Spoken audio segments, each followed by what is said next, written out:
The views and opinions expressed on any program are those of the persons appearing on the program and do not necessarily reflect the views and opinions of the New Media Factory. Some programs on this network might include strong images and language and may not be suitable for all audiences. Viewer discretion is advised. Hi all, welcome to a new episode of theBobberyCast. Today's guest is Jay, who is still stuck in traffic or cannot make it anymore. Then we have Fabien, who didn't really feel like it today because he had too much to take care of. So we found another solution which we had scheduled since a couple of weeks already. And basically we decided to do better than Google Glass, and we beamed in a guy straight and we beamed him out already. Oh, he's back. We beamed in Isaac. Hi Isaac. Isaac from Pollenizer. We're sitting somewhere in Australia, or are you in Singapore now? Singapore. You're in Singapore, so no nice weather for you. You're not setting your beach condo. No beach, little rain, little sun, little humidity. Singapore, yeah. Thanks for making time for us to come on the BobberyCast. Thanks to the people at New Media Factory, nmfnetwork.tv, who make this show happen. And thanks to the people at Beyond the Box who have slipped 2 sales to me via a whole pamphlet I need to read. But you know what? Just search them on Facebook. Check out their new website as well, which has recently been redesigned by friends of ours. If you want to know about Beyond the Box promos, go to their Facebook site or webpage, which is beyondthebox.ph, if I remember well. Anyway, sorry for this commercial interruption, Isaac. Pollenizer. Yeah, absolutely, Pollenizer. Well, Frankie, you tell me. I mean, I can talk for pretty much 8 hours straight about Pollenizer. Oh, that's okay. And like you start, we go for a couple of beers. We'll be back in like 2 hours and a half, so the guys can prepare for the next show. Well, maybe we'll just compress it a little, but yeah, happy to just talk about anything. As you know, we've been coming to Manila a lot, so we can talk about that, the Southeast Asia scene, what we're up to, all sorts of stuff. So whatever you think the folks on the BobberyCast would be most interested in. For those who don't know Pollenizer yet, a short introduction about what you guys do, what you're specialized in, before we jump to the rest.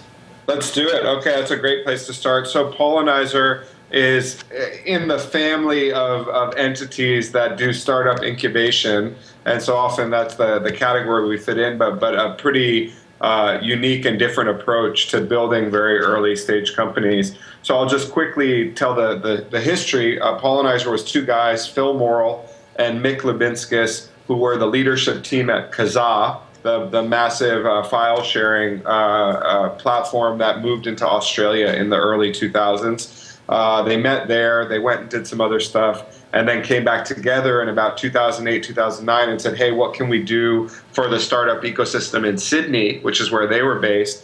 Tried out a bunch of different models, consulting, working for Sweat Equity, running a services company, and ended up coming up with this model that we do now, which is really partnering with people to build companies. So the way it works is this: we find someone who has an idea, they have some money to invest in this idea, and they usually have some domain expertise that's tied to it. This is very typically like people mid-career, corporate types. It could be companies who are looking to do some disruptive innovation. Could even be a seed fund that wants to try out one of their own projects. But the key is they have a project they want to work on and some money to invest. And then we would partner with them, also bring money into the picture. So we would co-invest. And in that sense, we're very much an early stage investor. But then the difference is that we get very operational. We help build a team around the project. Could be business guy, product guy, engineer. Every project's a little bit different. Give those guys some equity and some salary to work on it, and then put them through our startup incubation process. So once the team gets formed, it looks a lot like other, early stage incubators or accelerators, but the difference is we're actually helping form the team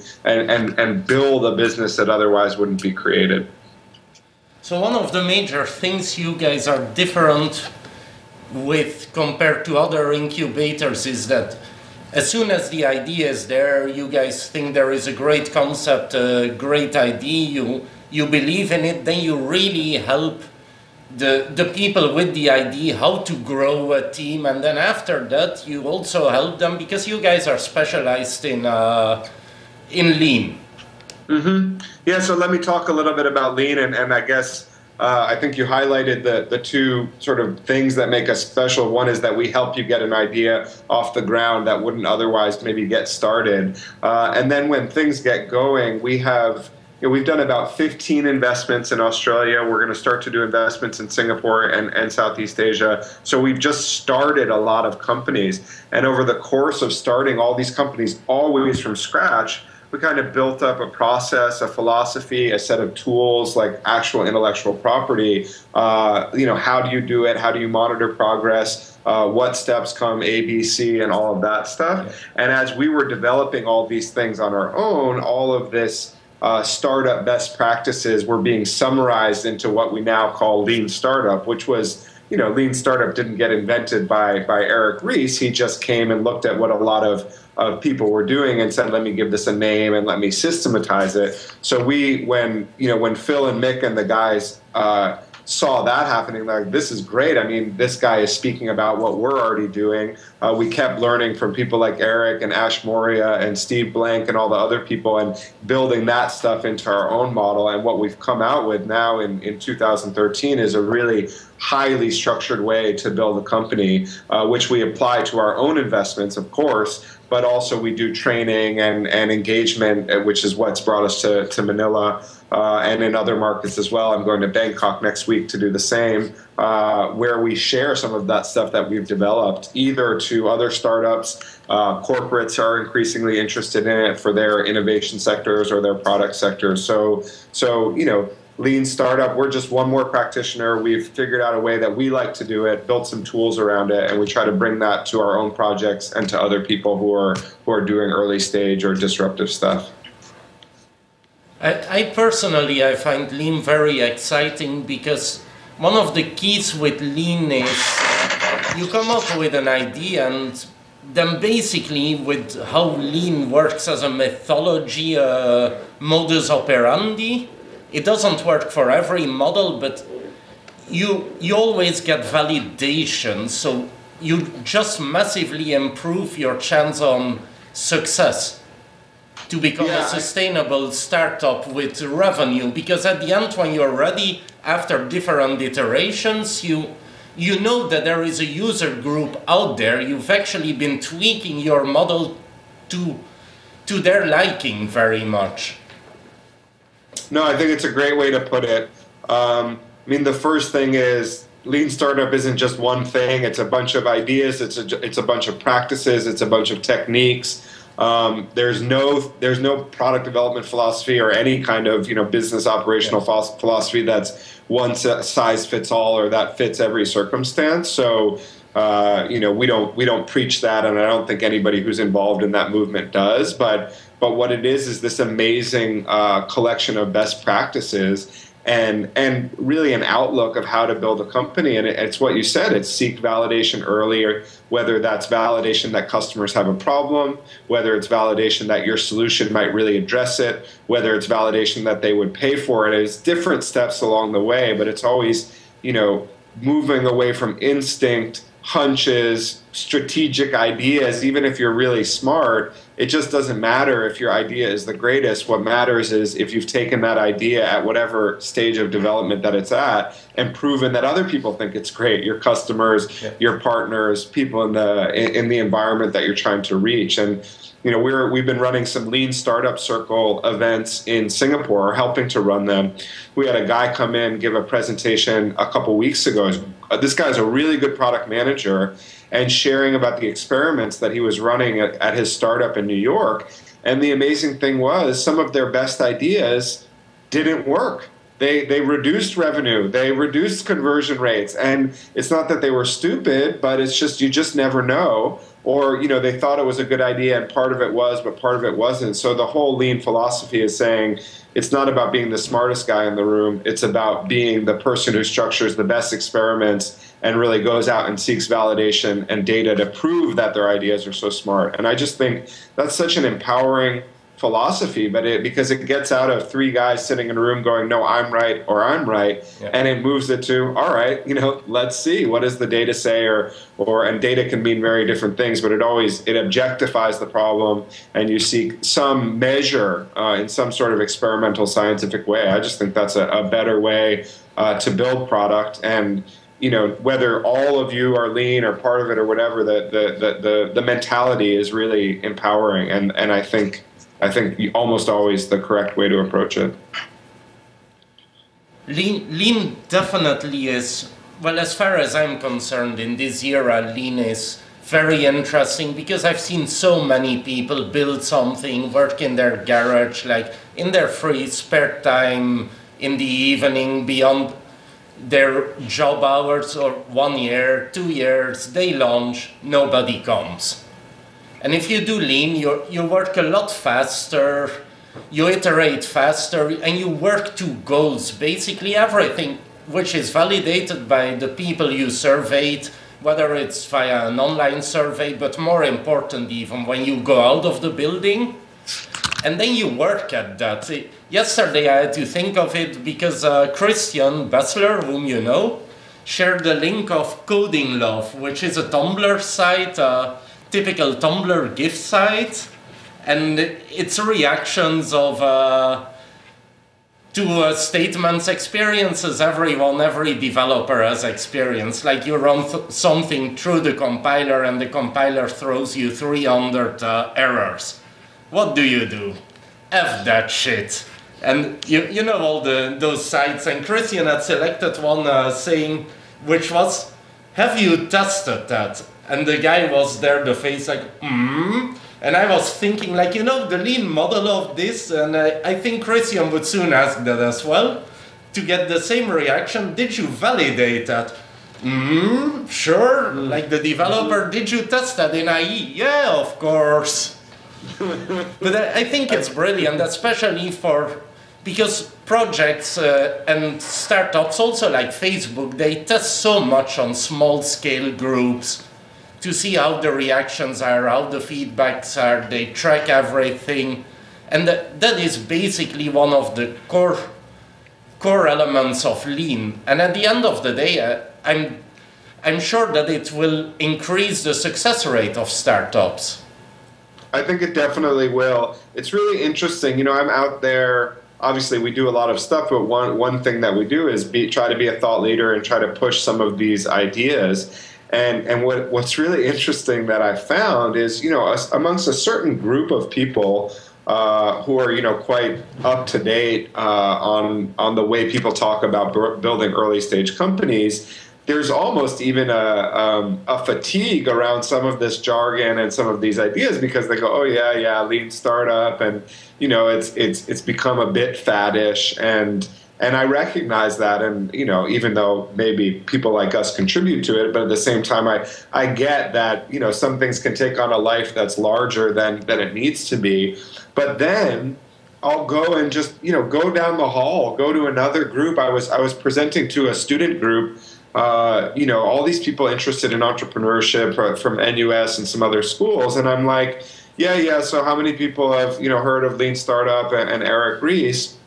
Not a single person raises their hand, and not that Eric Ries is Moses or anything, but the point is, in a very small group of people have gone, okay, yeah, I get it, and they've started to even critique it, and not every startup should be a lean startup, and don't get too religious about it. But then most of the world is still full of people building shit that they're not sure if anybody really wants, and just not even comfortable with this idea that you could validate or test some of your assumptions really cheaply and really quickly. And so you've got a group of people who are building stuff that nobody is sure they want and spending money. You've got a bunch of other people who don't even get started because they think, oh, for me to move forward on this project, I would have to, hire some outsourcers and get a first version of the product. And it's like, no, you don't. Like, if you could go talk to 10 or 15 people, pre-sell your idea, and you came to me and you said, you know what, I interviewed 15 people. They all validated that they'd had this problem. They said they'd pay $100 a month to have this solution.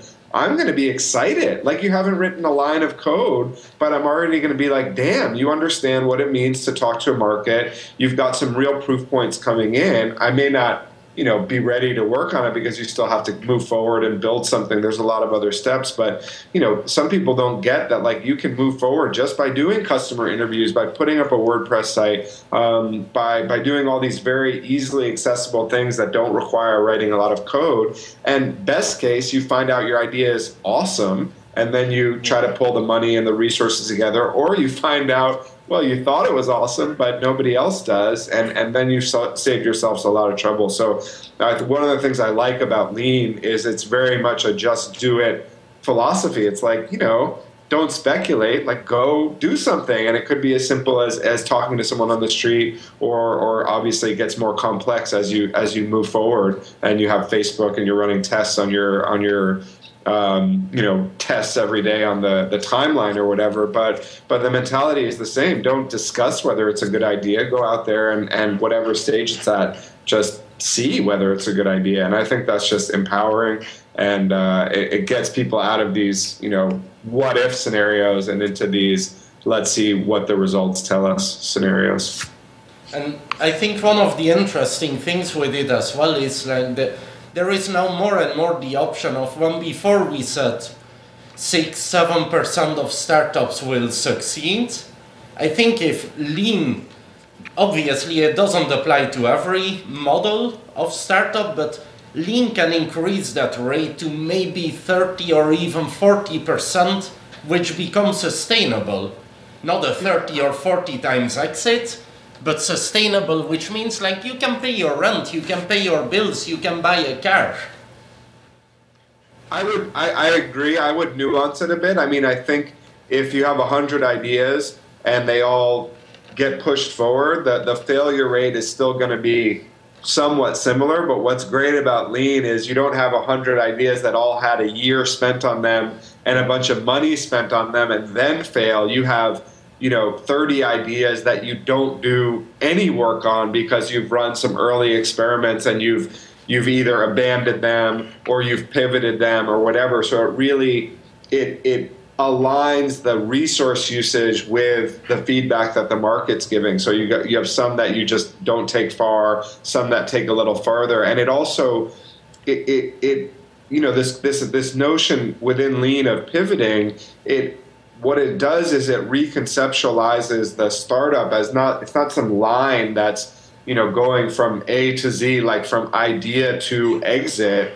A startup is a learning organization, and one thing it might do is go in a very different direction. It's still the same startup, but now it's attacking a different market, or it has a different product, or it has a different whatever pricing. So, and that's more realistic. So instead of saying no, we've got a dream and we just have to pursue it all the way to the end. We have a dream, we have a vision, but we're open to the execution on that, the tactics, the actual way we bring it into life to adjust and alter based on what we're actually learning. So it lets people be much more flexible, and it lets every little project find the place that it should go. Maybe it's in the garbage heap, maybe it's in the direction you thought it would be, maybe it's in some other related direction. And yeah, it will increase the throughput. It will make people fail faster, or the ones who succeed, I think, succeed faster.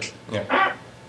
You mentioned earlier that at Pollenizer you guys do training as well, and you've been several times to the Philippines here. You mentioned more and more you're starting to get corporations who are looking into Lean, the model, are calling guys like Pollenizer. Do you think this is going to revolutionize how corporations work, innovation? Like, will corporations more and more, in your opinion, start like Google doing 80-20? Because Lean is a perfect model for that.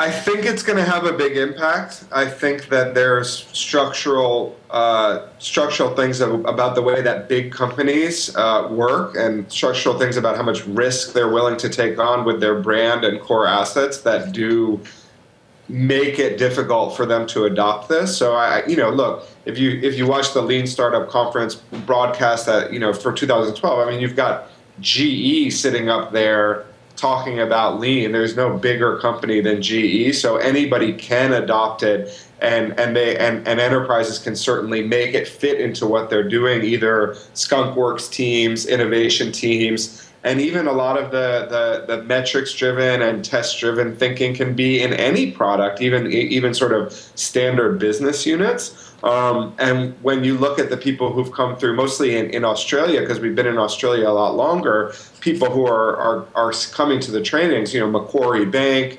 Fairfax, which is publishing, MI9, which is MSN, so digital, you'd expect them, but APN Media, like across Optus, which is a big telco that's owned by Singtel. So it's across every vertical. There's a level of interest, and I think for sure some of these people go back and go, well, we can apply this part, certainly not the whole thing, but we can apply this part or that part. But it is a challenge, and we had, I'm thinking back again to this Lean Startup Circle that we had, the most recent one in Singapore. We had one of the guys from NEO, which used to be Pivotal Labs, and so they do kind of high-end agile software consulting and all around the world, but now are trying to move into more lean startup consulting, where it's not just, okay, we'll build this for you, but they also help with ideation and hypothesis testing and finding out what the right project was. And this guy was describing a project he did with, I think it was a credit card company or a big bank, and you could see all of the limiting factors, the lawyers and the sign-offs and the brand protection and all of the stuff that says, don't launch early, don't put our name on something that's not really, airtight. And so it's not that you can't get around that, but I'm not like, I think it's important to not be naive about what it means to apply lean in the enterprise. And I think people who will succeed with it, either consultants or people from the outside or people inside the organizations who are pushing it, they have to be strategic about it and say, okay, guys, like let's take these guys and put them in another building, or let's take these guys and don't use the brand, or let's take this project or this area that we don't care about as much and build little pockets of this kind of thinking and let that soak in to the larger organization. And one more thought on it, I think what's really interesting is it's not usually the CEOs or the super top management who don't support it, because they typically have a longer term vision of their industries and therefore see the threats to their existing business units. They understand the patterns of business and how people can make a lot of money in 1 year and 5 years later not make any. It's the middle managers, the people who own business units, who are responsible for P&Ls and who say, you know what, my bonus is tied to hitting my revenue target or my profit target or my customer target. This disruptive innovation stuff, this testing out very different ways, I'm not going to see a return on it in the next 12 months, and therefore I'm not it's just risk to me, and I don't see the reward. And so there's often there's outside people who are saying go for it. There's a few people in the organization. The leadership is often pushing it, but you have to get everybody in a line. And big companies, it's a complicated thing. I find it interesting you mentioned that also with the different pockets in different companies, because even Google recently did it with Niantic Labs, which with Ingress, for example, and Niantic Labs has already launched a second app as well. And if you go on the Google App Store, you see, it's Niantic Labs, but it's an incubator at Google, basically, under a different name.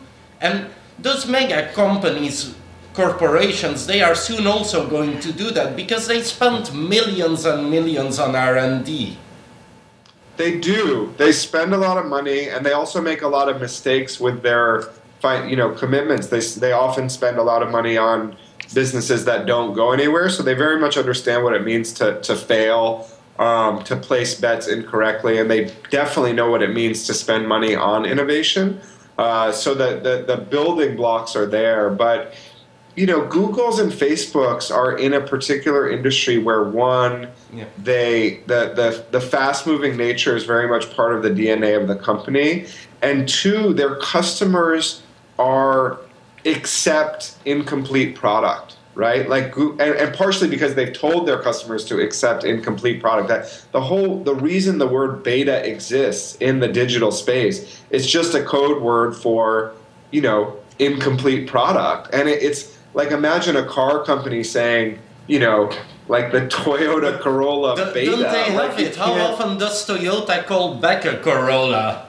But it's not how, other corporations have, whether it's B2C, B2B, imagine SAP saying, well, we just sold you this enterprise software for $1 million and we're going to call it beta. In fact, it probably is beta and you probably paid too much to get it integrated, but you get the idea. So the Googles and the Facebooks have done a good job of conditioning their own users to experimentation, and it's definitely not the same in every industry, but zooming out for sure, like lean startup is powerful enough that it's not just going to be for startups, and enterprise people are going to get excited about it, and the ones who find a way to integrate it, they're going to see ROI on it, they're going to get benefits, and that will hopefully get more people interested in it.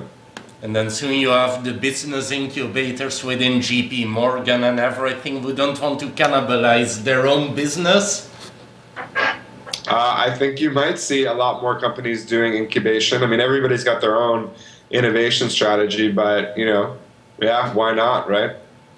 Well, there are two ends, I think. Like, we will see them, and often we will even not hear about who is the company behind. But there are also multinationals, big corporations who invest in funds. Yeah. And via that path, they are obviously also committed to making revenue indirectly from startups. Yeah, I think they do, and I think also, we've worked with a lot of corporations who are doing this kind of investment as much for cultural change and for exposure to new ideas than, even if you think about Kickstart, one of the things I love working with the Kickstart team, Annette and Christian and Dan, is it's run like a proper fund. They want to make money, they want to see returns, and they're treating it like a real investment project, and there's just an authenticity about that pervades everything they're doing. But if you think about Globe, which is the parent company, for sure they're also having that attitude, but there are some fringe benefits that excite the ultimate backer, which aren't necessarily just tied to, what's the IRR of the Kickstart fund, right? There's all this benefits of being associated with and tied to, innovative companies and disruptive ideas. So I think it's best when, corporations that do get involved in the startup scene, because I see a lot talk to us and they say, what should we do? My take is always, you should get involved and seriously involved and try to fund companies and be interested in their success. But I think it's, you have to recognize that they see other opportunities there, and it's often also just about being a certain type of corporate citizen and putting out a certain vibe and message out to an important constituency, which is this, these startup people and these innovators. Philippines. In the last year, you've been 4 times you came over to Manila to the startup scene. Yep. How was your experience so far? What do you think of the startup scene at the moment? Have you seen changes already from the view of a Singaporean? So it's real. A couple of thoughts. First of all, we've been very impressed. It was a great experience because I came the first time for Startup Weekend. Obviously, I used to come for Yahoo, so I've been coming back and forth to Manila for a few years. But to really, my first sort of Manila startup thing was the Startup Weekend, and I'm like, wow, this is pretty great. And I met with some of the mentors and senior people in the community. And when I brought Phil, who's the CEO of Pollenizer, back in the training, and I didn't oversell it. I kind of undersold it. I said, yes, it's good. It'll be fun. And he came out in a couple of days. He's like, wow. Those are some good, some strong operators, some big ideas. Because often now in Australia and Singapore, because everyone's so connected to what's going on in the U.S., you see more like either just I don't know, clone ideas or smaller ideas. They go, oh, well, we could just quickly do this. And there was some like ambitious stuff going on. There were some experienced people who you know, you talk to them and you go, oh, you can pull this off. Like you actually have what it takes. So that was really exciting. I think, you know, a couple of thoughts about startups in the Philippines, let's say fitting into the Southeast Asia scene. So first of all, when you compare the Philippines to the Singapore, I mean, you guys have a customer base, like it's a big and fast growing country. Now, I think when we say Philippines, actually, we usually mostly mean Metro Manila and maybe a couple of other population pockets. But even then, it's a ton of people. And that's so different than a very small consumer market like Singapore, where you have, yes, you have capital, you have big businesses, it's a good business environment, there's talent, it's a nice place to live. But if you're building a B2C project in Singapore, you better have a real good idea of how you're going to get out of there quickly. And the logical geographic jumping off points from Singapore, which are the other countries in Southeast Asia, they don't look the same. They're different internet penetration, different types of users, different languages, different everything. So the road from Singapore to somewhere else isn't always that clear, whereas Philippines, I think, has a much clearer road for B2C or B2B, which is build it in the Philippines, get a market, and then go to that next market, Thailand, Indonesia, Vietnam, that are all somewhat similar. I don't mean to paper over the differences, but you say, like, if I solved an e-commerce problem in Philippines, maybe it exists in Indonesia as well. If I solved you know, software as a service problem for SMEs in the Philippines, maybe people in Thailand have it as well. So that opportunity to build Southeast Asia businesses from the Philippines is an exciting one. Sorry, I just lost my train of thought there. Oh, so that's that. So to stay on that point, that's one of the challenges. So I think one of the strong points is you have all these people doing startups in the Philippines and going, hey, you know, we have a great market here and let's serve that market. In terms of taking the next step and telling a story that says we're going to serve this market as a launch pad to other markets in Southeast Asia, you do hear that, but I don't think quite that's where people's heads are yet. And that's important for a lot of reasons, but one of the most important reasons is around exit strategy, because it's like if you only have a user base in the Philippines, there's only a few people who would be interested in acquiring what you have, maybe Philippines companies and a couple of other larger companies that have some interest in there. But if you can establish yourself in 2 markets in Southeast Asia, now you have a whole vast group of people who will view you as a Southeast Asia business, and that's pretty amazing. One of the cool things with you mentioning that as well, like here in the Philippines... Hold on one second. Frankie, just give me 1 second.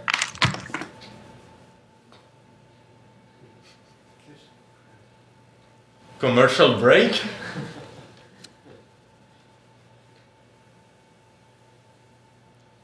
So I don't know what happened. I think that someone was on the door or must have delivered beer.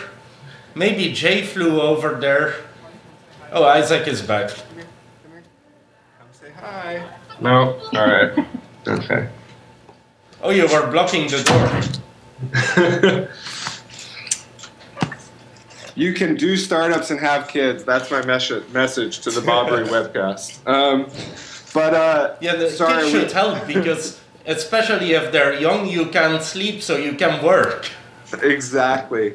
So yeah, so just to sum it up on the Philippines, awesome environment, a great market to serve. We love the fact that it's English speaking. It makes it a little bit easier for us to just jump in and understand what's going on. Yeah, I mean, that's why we keep coming back. And what we hope to do is kind of go deeper and maybe found a company that has the Philippines as its first target market. That would be awesome. I also like what you mentioned before, because sometimes in the Philippines we will complain about internet quality and everything. But if we compare to other markets in Southeast Asia, for example, Thailand only some months ago at the 3G auction, and here we're complaining about even not having sufficient LTE, or LTE being, we're almost slowly but surely with the whole buzz becoming like in Singapore, where in the Philippines SMS is still really important. We have an awesome penetration, and also among developers, one of the coolest things and APIs, which has the biggest buzz at the moment is Firefly API by ProudCloud, which is for SMS. And if you tell that to a Singaporean, they will say immediately, like, SMS is dead. But like, for once you can solve the problem here in the Philippines, can use that, then it's easier to go to a market like Thailand and Indonesia as well, rather than when you're trying to solve e-commerce in Singapore. Yeah, no, that's absolutely right. And I think those unique things about the Philippines, like SMS and other stuff, I mean, that's why people who are doing companies in the Philippines are going to have the advantage to understand the market really well and build stuff that suits the needs. Not every country in Southeast Asia is exactly the same, so making that jump to another country once you've nailed it in Philippines won't be, automatic, but ultimately that's the big opportunity. So I got my 5-minute warning from these guys, Frankie. So maybe do we have one more question that we get to nail for this before I have to run and put the kids to bed? Well, the last question usually on the show is like, we need punchlines, tips for your early stage startups. Punchlines and tips. Well, all right. Definitely get your head around lean startup. For me. What's that? For me, it's the easiest question. I think it is. It's an easy question and it's easy to give advice. Well, let me start there. Like, if you're doing something, you should seek advice and mentors, but you should ultimately, find your vision and find how you want to do it and go hard after it. I think investors, partners, mentors, everybody, what we're most impressed by is people who, just have that glint in their eye and that intense desire to win and actualize something, whatever it is. And I think entrepreneurship is, in a way, I think about it as imposing your will onto the world. You say, I think it should be this way in some tiny way, and then you go out and you make that a reality. And it takes a certain kind of mentality and a certain personality. So just, believe in yourself that you can go do it and go really hard for it. But other than that, yeah, lean startup, get your head around it, figure out how you can fail faster, how you can validate your hunches, how you can back up this grit and dream and intensity with data, with feedback from the market. So really to, balance the entrepreneurial dream with good tactics, good process. And, it's not an easy road, but certainly some of that stuff will work out, and if it doesn't, you can always spin around and keep trying it again. And it's just a great time to be an entrepreneur in Southeast Asia because there's money coming in, the market is building up around it, the devices, the internet penetration, all of this stuff. So if you're thinking about it but you're not quite in, find a way to get in, even if you start just by helping out another team, and then see pretty soon you'll be doing your own thing. Okay, thanks for that, Isaac. Thanks for your time. Next time when you're in Manila, I don't know, startup weekend? We want to sit on the couch for real. This is great, Frankie, but we should be back in April or May, and we'll come do it again and have a chat in person. We have Echelon, April 13 coming out. That's right. I'm not sure it'll be that. It might be a little bit later, but you'll be the first to know, or maybe the second or third to know. April, the week of the 26th, it's Startup Weekend. Startup Weekend. I know, it's a great calendar. I was talking to Minette and Christian about it, so we're hoping to get there for one of those things. And despite sitting on the sofa in real, beyond that, let's go for a couple of beers, because usually on the show we drink here. Oh, well, I'm going to go have a beer now, but if I had known, I would have brought one of my own. And held it up at me, and I would have sat here good. Anyway, thanks for your time, Isaac. See you soon, and thank you to the guys at New Media Factory. Check out their website and all the shows on nmfnetwork.tv. Thanks to the people at Beyond the Box for hosting us physically. Don't forget to follow their Facebook and visit their website for the latest promos in Apple computers, phones, iPads, and accessories. I'm out here.